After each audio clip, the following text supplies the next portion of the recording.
I'm Richard from Far East Wargaming, here bringing you another Heresy Thursday. Last week we talked about the inducti for the new Siege of Cthonia rulebook, and we had the pleasure of having a new guest, Paul, on for this. Now this week again we're back with another discussion on the Siege of Cthonia, but we've got back Jason. Hello everybody, glad to be back. So yes, I'd say you were sorely missed. We did miss you. Hopefully we can have some more discussions with Paul in the future. But I think today what we wanted to talk about was really an overview of the Siege of Cthonia book, as opposed to delving too far into each of the specific rules like we did last week. Yeah, we finally, it's only in the last little over a week, I think, that we've had it on hand here in Malaysia. So we're getting more and more opportunities to actually start digging into the book, start digging into the various sections, whether it's the fluff, the rules, Zone Mortalis, Inducti, etc. So yeah, I think it's good if we bring you pieces of our impressions rather than try and cram this all into 1, 2, 3, 4 hour session that you will probably tune out of. Yes, I think the attention span of people nowadays is getting shorter and shorter. If we could, we would put this in a short, but the time value for a short doesn't really work for us. But I digress. Let's look, well, speaking of the book itself, we're getting into another book for the two main legions here. It is another highlight book for the Sons of Horus and the Imperial Fist. We have discussed this in previous Heresy Thursdays about our impressions of such. And getting our hands on the book, I don't think our impression has changed. It is still fan work for these two. Yeah, I think from a rules perspective, it's absolutely fan work. I mean, there's so many things that are missing, which we can talk about separately. The main rule sections are entirely devoted to those two legions, and even I would say 80% of the fluff is devoted to these two legions as well. So yeah, I mean, welcome once again to the Sons of Horus and Imperial Fist show, and everybody else. You might get a couple little scraps of information. Doesn't mean that it's all bad. That's just a very transparent, straightforward assessment of looking at the book. If you're one of those two legions, then you're in heaven. If you're not one of those two legions, then this may or may not be interesting to you, but I like all of it. Yeah, so if we actually look at what is contained in the book, it's very much like we had in the Liber Astartes and the rulebook. 50% of it is beautiful lore, in the sense I say beautiful lore because any lore is great. Focus, of course, is on two legions with splashes of information on some of the others that were there. But it's nice to feel things are being fleshed out. Now, whether they're being fleshed out in the correct direction is something we can definitely discuss. The good things I see about this book is they brought out some new things for us to play with. They brought out a whole new Onslaught campaign system. So it's another way of playing campaigns, be that two-player ongoing campaigns or multiplayer ongoing campaigns. And everything they've talked about there is interesting in itself. And we will have a dedicated Heresy Thursday talking about the Onslaught campaign system, but we just wanted today to overview everything else. They've changed the core missions for Age of Darkness. They've added a few what they call Apex missions, which are really, again, catered to a couple legions here. Yes, fluff-driven. Fluff-driven. They've fleshed out the Zone Mortalis, which is something we are very thankful for. Zone Mortalis has become very popular, especially with us here in Asia and Far East Wargaming, and we played a lot of it, and there's a lot of demand because it's an easy way to get in. Now, whether they've done it correctly or wrongly, again, we'll have another podcast for that. But the fact we're getting something fleshed out as opposed to just an issue in a White Dwarf is movement in the correct direction. Yeah, I mean, I'm happy with the fact that we got new stuff on Zone Mortalis. Looking at the book, it's great. We've got new rules, we've got a new way to play it, we've got new standard table sizes, we've got new recommended points. Literally everything that you can think of in that perspective has been revised.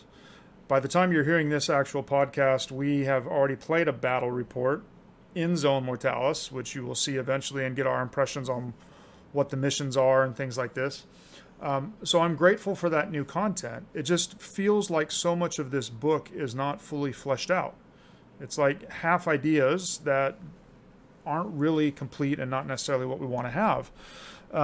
Let's take the fluff, for example, right? And the fluff is a pretty extensive section. I mean, you've got over something like 120 pages, 110 pages of fluff, which is excellent. I'm a fluff head. I love this stuff. I love reading all of the novels, all the black books, collecting the information wherever I can. I really enjoy that.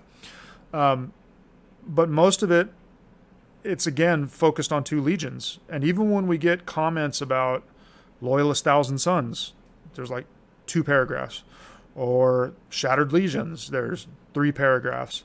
Or whatever. It just feels like, why, right? I mean, why could they have not devoted more of the fluff, more of the space in the book to those particular other things that they brought up to us and that they hinted to us? It just doesn't make any sense in my mind.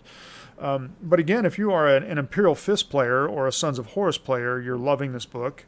It goes through the first Siege of Cthonia when the planet was actually taken, and then it gets all the way to the second siege and the various things that happened in the space above Cthonia.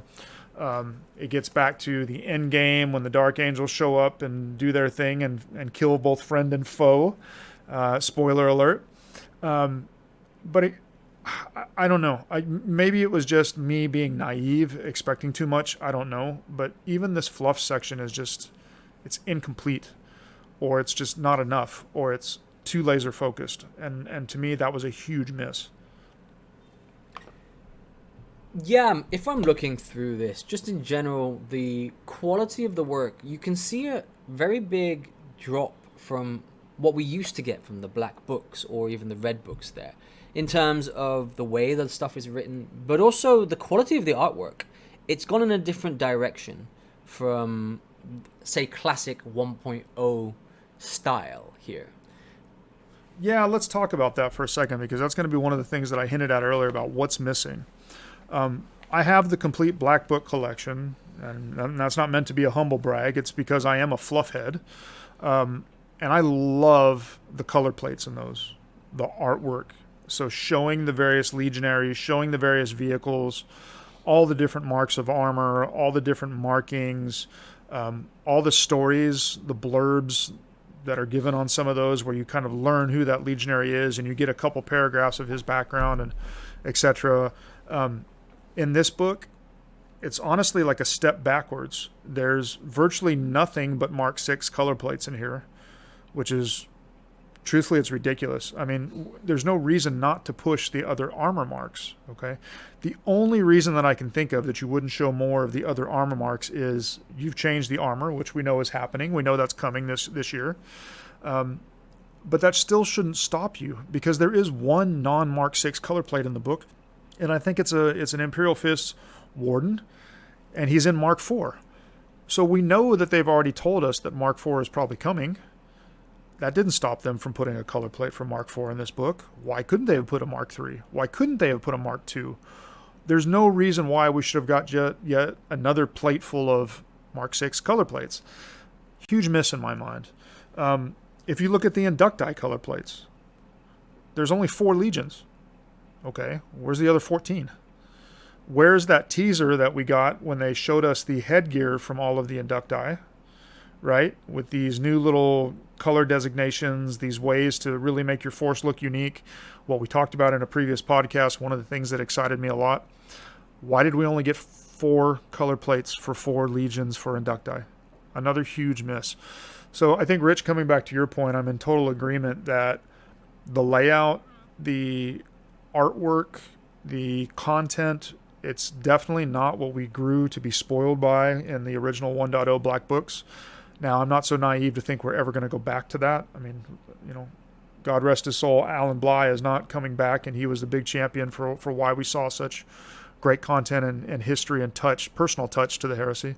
But this is a big step back. I don't want to say it's a 40K codex. I think we've heard some people say that, which is a perfectly fine take to have.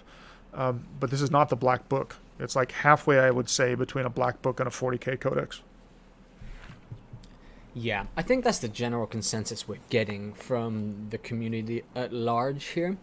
I understand that GW is trying to appeal to the new gamer and is less concerned about the old school Horus Heresy, I say fanatic, in the sense that we do want to keep as close as possible, for the most part, to the lore and to the history, because we appreciate it and respect it so much.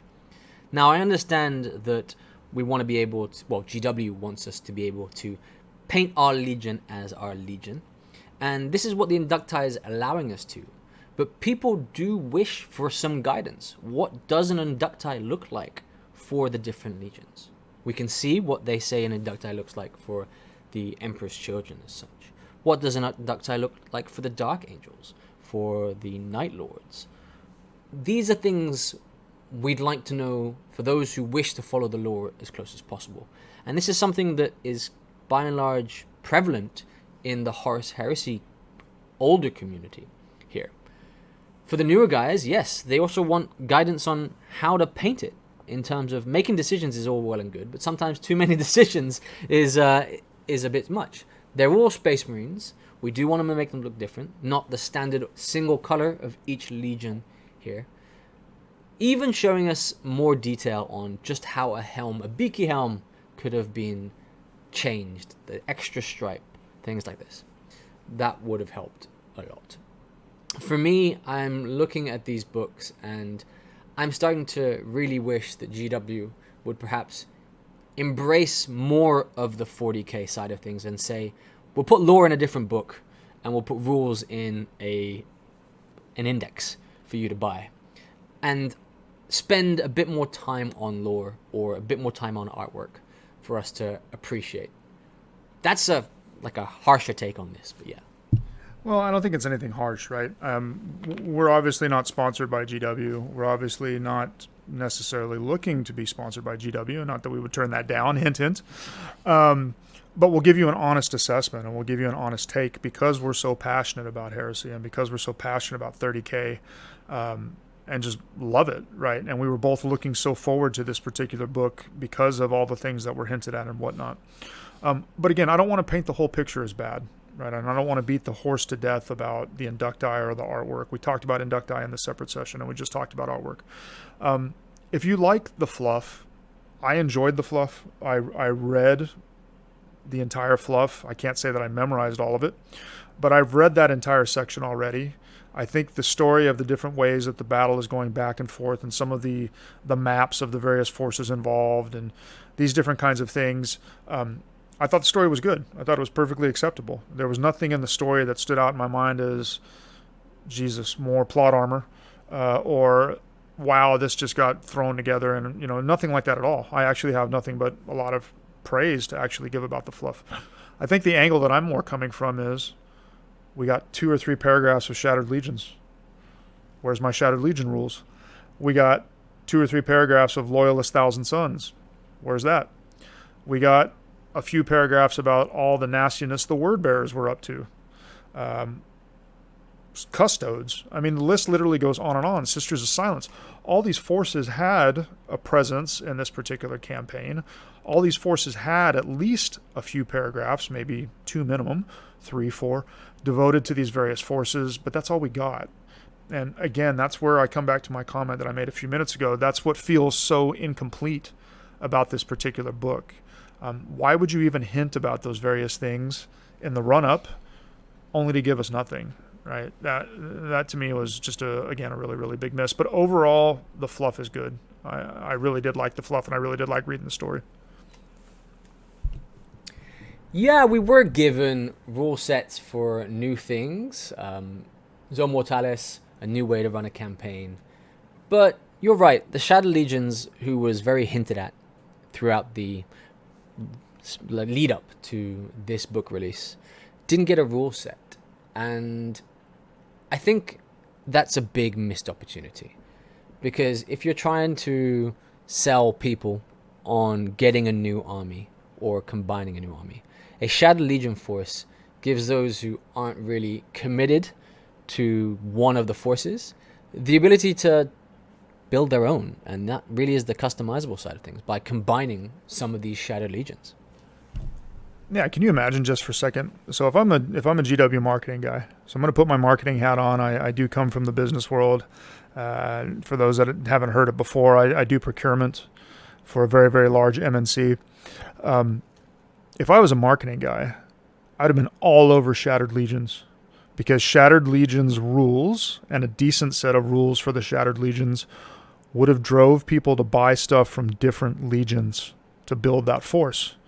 So now all of a sudden, if you're just a pure Iron Hands player, you'd want to buy some Raven Guard. They don't really mention Salamanders, which is one of the Shattered Legions, original Shattered Legions. They don't really mention them too much in the book. But I certainly, as an Iron Hands player, would buy some Raven Guard stuff if you had given me rules, and vice versa, right? And you could even make an argument that if there is a unit or a Warlord trait or something else like that that allows you to bring more than just Raven Guard and Iron Hands, which were the two primary Shattered Legion forces in this fluff, you can definitely make an argument that you would have sold more models as people would have bought that. So marketing miss, huge marketing miss. Loyalist Thousand Sons, same story. And I know we're beating a little bit of a dead horse, but I'm taking the different angle here. Loyalist Thousand Sons, as a Loyalist player with my Iron Hands, I'd love to take an allied detachment of some special T-Sons, but they got no rules. There's a model conversion of a Praetor in the book, which I think is actually a very nice conversion, or kit bash. If you look at that, how hard would it have been just to devote a single page or two to giving this guy, he's a character. Maybe he's a Delegatus level character, whatever else it is, right? Again, you can take, and I get it, you can take allies already. That's not the point that I'm trying to make. It's just more, why didn't you give us something on this stuff? It would have drove more sales. It would have. Veterans like myself are looking for any excuse to add to our forces. It's not just about the new players, and I don't know why. No idea why that is. We've gone on a lot, I think, about, again, our first impressions and whether or not this matched the impression, I think, or expectation. I think it didn't. I do think that there's good stuff. New stuff is good stuff. And no, I'm not some simp that thinks that anything new is good. But in general, new stuff is good stuff. The fluff is good. Some of the artwork is good. I can't really say that there was like a lot of other things that stuck out in my mind that were great. Some Inducti rules were great, as discussed before, but the majority of them were not. I mean, I think that's a given. We'll devote other sessions, I think, to Zone Mortalis. We'll devote other sessions to the campaign for the Siege of Cthonia. We'll devote other sessions to the, yet again, more rules for Imperial Fists and for the Sons of Horus characters and these kinds of things. But I think today's session, again, was, now that we have the book and now that we've had some time to dive into it, let's really just give you kind of our honest impression. Yeah, book in hand now, and being able to flick through and see the full content as opposed to what we were previewed in the past. I think it really, Jason summed it up right. We're glad more stuff has come out for Horus Heresy. I'm honestly glad that it looks like there's enough for them to keep bringing it out, because they've missed quite a bit in this release. So hopes for that. We'll delve into these Zone Mortalis rules and the good, the bad, and the ugly for this, as well as the Siege of Cthonia and the Onslaught campaign system, because it is said in there that this is backwards compatible with previous campaigns. So we at Far East Wargaming will be looking at how we could potentially do an Onslaught campaign for some of the campaigns in the older Black Books, and see if what they're saying really does fit the bill. Yeah, I think just one last comment from my side. We would rather actually take this approach than just taking a look at the rules and saying, oh, this is what we think. We're actually trying to play the Zone Mortalis games. We're trying to do these different things before we can give you our impression. And I do think it's the right approach, rather than just coming in here and saying everything is great or everything is bad. We don't know yet, honestly. We just got to keep diving into it. Yeah, I think the proof is in the pudding there. We can read the recipe, but until we've started to bake this and try to play the different dynamics, things good and bad can crop up. We've just played our first Zone Mortalis game very recently, and things did crop up in that one that we liked and things we didn't like. Again, we'll delve into more of that in a Zone Mortalis specific Heresy Thursday. But I think from us at Far East Wargaming, from myself, Richard, and Jason, I want to thank you guys for tuning in again. We'll be back later next week with the continuation of this on our Heresy Thursday podcast and a battle report on Monday for you guys to see. Thanks for tuning in. Like and subscribe. Yep. Thanks, everybody. And as always, happy wargaming.